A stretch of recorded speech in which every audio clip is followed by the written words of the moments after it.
Hello viewers, मैं हूं Haris Farooq, regulated Canadian immigration consultant based here in Calgary, Alberta. आज हम जिस वीडियो में बात करेंगे वो है इंटरनेशनल स्टूडेंट्स के लिए ऐसे प्रोग्राम चूज करना जिसमें कि उनको पोस्ट ग्रेजुएट वर्क परमिट भी मिले और उसके बाद उनको पीआर लेने में भी आसानी हो। तो स्टूडेंट्स के ज़हन में बहुत से क्वेश्चंस होते हैं, हम चाहेंगे कि हम उन क्वेश्चंस का आंसर करें। ओके सर, तो सबसे पहला सवाल जो स्टूडेंट्स पूछते हैं कि ऐसे कौन से प्रोग्राम हमें लेने चाहिए कनाडा में जो हम इंटरनेशनल स्टूडेंट्स को आगे बेनिफिट करेंगे पीआर के लिए। जी, ये बहुत अच्छा क्वेश्चन है। कनाडा में स्टडी के लिए आना शायद आपकी जिंदगी का एक बहुत ही अहम फैसला हो। It's a very important decision of your life और आप चाहेंगे कि आप सही प्रोग्राम्स का इंतखाब करें जिसकी बेस पर आपको वर्क परमिट भी मिले और पीआर भी हो। देखें, ब्रॉडली मैं आपको कैटेगरीज बताता हूं जिसमें कि हेल्थ केयर है, सोशल सर्विसेज है, ट्रेड है और एजुकेशन के प्रोग्राम्स हैं। आपने ये चूज करने हैं, ये बहुत अहम आपके लिए। दूसरा सवाल जो स्टूडेंट्स पूछ रहे हैं कि कौन से स्टडी प्रोग्राम चूज करना चाहिए जो कि इम्पोर्टेंट है पीजीडब्ल्यूपी एलिजिबिलिटी के लिए। जी, देखें, ये फैसला तो आपने आने से पहले ही करना है। ये बहुत अच्छा क्वेश्चन है और जरूर स्टूडेंट्स को इस पे देखना चाहिए। आप अगर जैसे हेल्थ केयर को फर्दर एक्सप्लोर करेंगे तो आपको उसमें हेल्थ साइंसेज में बहुत से नर्सिंग से रिलेटेड, डेंटल से रिलेटेड, ठीक है, कार्डियोलॉजी से रिलेटेड आपको बहुत से प्रोग्राम्स मिलेंगे, वो आपने देखने हैं। इसी तरह जब आप ट्रेड्स को देखेंगे तो ट्रेड्स में बहुत कुछ है। कारपेंटर्स हैं, इस तरह से कुक शेफ हैं, बहुत सी कैटेगरीज हैं। आप देखेंगे आपको क्या रिलेट कर रहा है, ठीक है। इसी तरह से जब आप एजुकेशन की बात करेंगे तो एजुकेशन में अर्ली चाइल्डहुड एजुकेटर्स एक बहुत इंपॉर्टेंट है। तो इस तरह का कोई प्रोग्राम चूज करेंगे आप जो कि आपकी पिछली एजुकेशन से भी रेलिवेंट हो, आपका उसमें इंटरेस्ट भी हो और आप उसको जब कनाडा में आके अपनी एजुकेशन कंप्लीट करें तो आपको आगे वो फायदा भी दे। ओके सर, तो आगे क्वेश्चन है कि कौन कौन से चेंजेस आईआरसीसी ने इंट्रोड्यूस करे हैं पीजीडब्ल्यूपी एलिजिबिलिटी के लिए आफ्टर 1 नवंबर 2094। जी, ये एक बहुत रेलिवेंट क्वेश्चन है। देखें, 1 नवंबर 2024 से पहले आप कोई भी प्रोग्राम ले लें जो कि आपने किसी डेजिग्नेटेड लर्निंग इंस्टीट्यूशन में लिया था, प्राइवेट कॉलेज में नहीं लिया था, डीएलआई में लिया था, और वो 1 साल, 2 साल या 3 साल ड्यूरेशन का था, उसके बाद आपको पीजीडब्ल्यूपी मिल जाता था, कोई रिस्ट्रिक्शन नहीं थी। लेकिन 1 नवंबर 2024 से गवर्नमेंट ने इसमें रिस्ट्रिक्शन डाली है और कुछ सिलेक्टेड ऑक्यूपेशंस हैं, प्रोग्राम ऑफ स्टडीज हैं जो अगर आपने पढ़े होंगे तो आपको पीजीडब्ल्यूपी मिलेगा।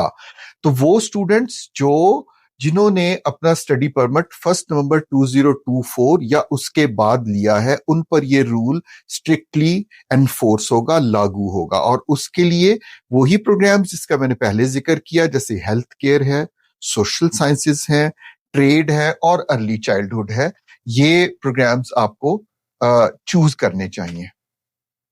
ओके सर, तो आगे जो क्वेश्चन स्टूडेंट्स का है कि क्या डिग्री प्रोग्राम लेना चाहिए उन्हें या उन्हें डिप्लोमा प्रोग्राम लेना चाहिए जो कि आगे पीआर में उनको मदद करेगा। देखें, डिग्री प्रोग्राम आपको ज्यादा हेल्प करेगा क्योंकि आप जब अपना पीआर अप्लाई करेंगे तो आपको कैनेडियन एजुकेशन के स्कोर मिलेगा, ठीक है। डिग्री का अच्छा स्कोर होता है, लाइक आपने बैचलर्स किया है तो you will get a good score, आपने मास्टर्स किया है कनाडा में तो you will get a good score. लेकिन अगर आपने कुछ सर्टिफिकेट किया है और आपकी पहले एजुकेशन भी इतनी अच्छी नहीं है, मे बी आप वहां से ग्रेड 12 करके आए हैं और यहां से आपने सर्टिफिकेट किया, तो आपके एजुकेशन के ओवरऑल नंबर बहुत कम होंगे। एक तो आपको ग्रेड 12 की वजह से मिलेंगे और दूसरा जो कनाडा में आपने सर्टिफिकेट प्रोग्राम किया था, डिप्लोमा प्रोग्राम किया था, उसके स्कोर भी कम होंगे। तो ये आपके फायदे में नहीं है। आप कोशिश करें कि आप डिग्री प्रोग्राम चूज करें। ओके, तो कैसे जो वर्क एक्सपीरियंस है इन डिमांड ऑक्यूपेशन वो स्टूडेंट्स की हेल्प करता है कि वो अपना इम्प्रूव कर सके सीआरएस स्कोर और पीएनपी के जी, चांसेस। जी, ये भी एक आपको ज़हन में रखना चाहिए कि कनाडा में जो परमानेंट रेजिडेंसी की पॉलिसीज हैं, उसमें वो ये चाहते हैं कि कुछ इन डिमांड जो प्रोग्राम्स हैं, चाहे वो ट्रेड हैं, चाहे वो हेल्थ साइंसेज हैं, उनको वो प्रेफरेंस देंगे, उनको वो पहले पीआर देंगे। तो इंटरेस्टिंगली ये वही प्रोग्राम है जिसका कि मैंने पहले जिक्र किया और आपको चाहिए कि आप हेल्थ साइंसेज, ट्रेड या सोशल सर्विसेज या एजुकेशन में से कोई प्रोग्राम चूज करें। जब वो आप प्रोग्राम कंप्लीट कर ले तो आपको उसी relevant chosen field of study के अंदर ही जॉब लेनी चाहिए, उसका रेलिवेंट वर्क एक्सपीरियंस हासिल करना चाहिए, क्योंकि वो रेलिवेंट वर्क एक्सपीरियंस आपको आगे परमानेंट रेजिडेंसी लेने में हेल्प करेगा। और कम से कम 12 महीने और अगर 2 साल का एक्सपीरियंस हो तो बहुत अच्छा है। और चाहे आप प्रोविंशियल नॉमिनेशन में अप्लाई करें चाहे फेडरल में, ये वर्क एक्सपीरियंस भी आपको बहुत हेल्प करेंगे। ओके सर, तो अगर स्टूडेंट्स जैसे इन डिमांड ऑक्यूपेशन या जॉब मार्केट में नहीं कर सकते और अगर वो लो लेबर मार्केट में काम करें, तो कितने % चांसेस है कि उनके पीआर के चांसेस कम होते हैं?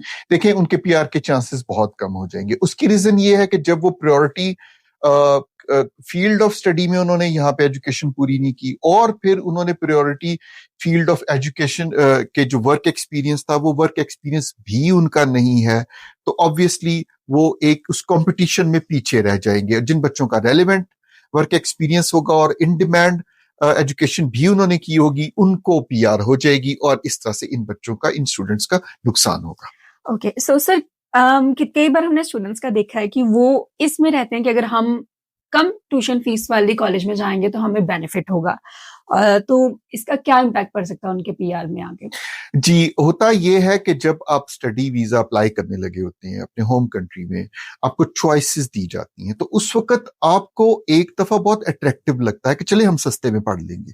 लेकिन सस्ते में पढ़ना आपकी प्रायोरिटी नहीं होनी चाहिए। आपकी प्रायोरिटी होनी चाहिए फील्ड ऑफ स्टडी। जैसे मैंने पहले जो फील्ड ऑफ स्टडी बोले वो आपको करने चाहिए। फिर आपको डिग्री प्रोग्राम लेना चाहिए, आपको डिप्लोमा प्रोग्राम नहीं लेना चाहिए। हाँ, डिप्लोमा प्रोग्राम आप ले सकते हैं अगर आप अपने कंट्री ऑफ ओरिजिन से मास्टर्स डिग्री करके आए हैं, क्योंकि आपको एजुकेशन के स्कोर तो उसमें मिल गया।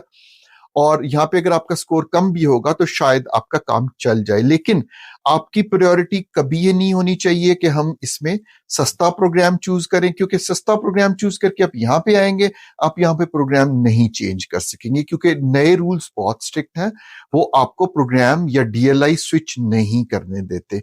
तो ये इंपॉर्टेंट फैसला जो आपने किया आपको वहीं से करके आना चाहिए और प्रायोरिटी में आपके होने चाहिए वो प्रोग्राम्स जो कि आपने यहां करने हैं, जो कि आपको आगे फैसिलिटेट करेंगे पीआर लेने में और फिर उसको रेलिवेंट वर्क एक्सपीरियंस लेने में, ना कि वो सस्ते प्रोग्राम में भी जो कि आपको सपोर्ट नहीं कर रहे। ओके सर, तो एंड में मैं पूछना चाहूंगी कि कुछ आप बोलना चाहेंगे जो फ्यूचर इंटरनेशनल स्टूडेंट्स जो कनाडा में आ रहे हैं, उनको कुछ बताना चाहे कि कैसे उन्हें अपना स्टडी प्रोग्राम सेलेक्ट करना है जो उनके पीआर गोल को अचीव कर सके वो? जी बिल्कुल, देखिए पिछले चंद सालों में इमिग्रेशन से रिलेटेड पॉलिसीज बहुत तेजी से चेंजेस में आई हैं और इसमें बहुत, इसको आप कह लें कि इसमें थोड़ी सी सख्ती भी हुई है। तो जो नए स्टूडेंट्स आ रहे हैं उनको लिए मैं यही कहूंगा कि आपको नाउमीद नहीं होना चाहिए, होपलेस नहीं होना चाहिए।